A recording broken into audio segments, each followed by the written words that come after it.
दरम्यान ज्या शिवशाही बसमध्ये हे कुकर्म घडलं ती बस फॉरेन्सिक तपासासाठी नेण्यात आलेली आहे। पुण्यातील स्वारगेट एसटी स्टँडमध्ये 26 वर्षीय तरुणीवर जे लैंगिक अत्याचाराची दुर्दैवी घटना घडली आणि ज्या बसमध्ये हा सगळा प्रकार घडलेला होता ती बस इथंच उभी होती आणि आता पोलिसांकडून ती फॉरेन्सिक तपासणीसाठी इथून रात्री उशिरा घेऊन जाण्यात आलेली आहे आणि दोन्ही बाजूला आपण बघतोय अजून सुद्धा पोलिसांच्या गाड्या या स्वारगेट एसटी स्टँडमध्ये आपल्याला पाहायला मिळतायत। कडेकोट बंदोबस्त या ठिकाणी सध्या पोलिसांचा आपल्याला पाहायला मिळतोय।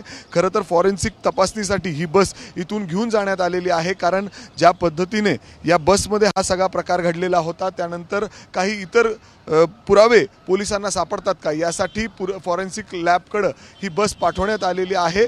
आणि आता जर आपण बघितलं तर पोलिसांना आतापर्यंत आरोपी सापडलेला नाही। कालपर्यंत जर आपण बघितलं तर 8 पोलिसांच्या वेगवेगळ्या पथक वेगवेगळ्या ठिकाणी शिरूर गाव असेल इतर ठिकाणी या आरोपीचा शोध घेत होते। त्याच्या इतर साथीदारांपर्यंत देखील प्रयत्न होता पोहोचण्याचा पोलिसांचा, मात्र आता पोलिसांनी टीम्स देखील वाढवलेले आहेत, कारण आरोपीपर्यंत पोलिसांना पोहोचता आलेलं नाही आणि त्यामुळे आता 13 टीम्स या ठिकाणी वेगवेगळ्या ठिकाणी जाऊन या आरोपीचा शोध घेत आहेत।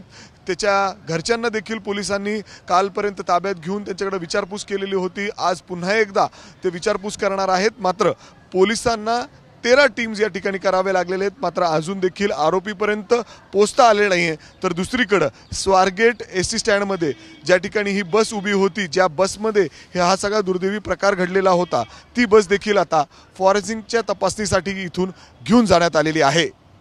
कॅमेरामॅन अमोल गवाळेसह मी मिकी घई, एबीपी माझा, पुणे।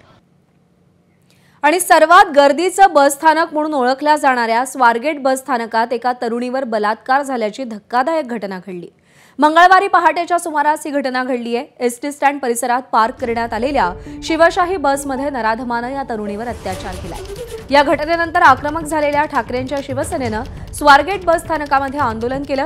शिवसेना नेते वसंत मोरेंच्या नेतृत्वाखाली हे आंदोलन करण्यात आलं। यावेळी सुरक्षा रक्षकांच्या केबिनच्या काचाही फोडल्या गेल्या।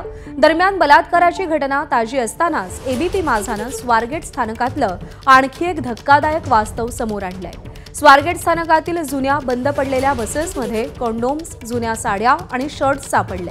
त्यामुळे स्वारगेट स्थानकातील सुरक्षेचा प्रश्न ऐरणीवर आलाय।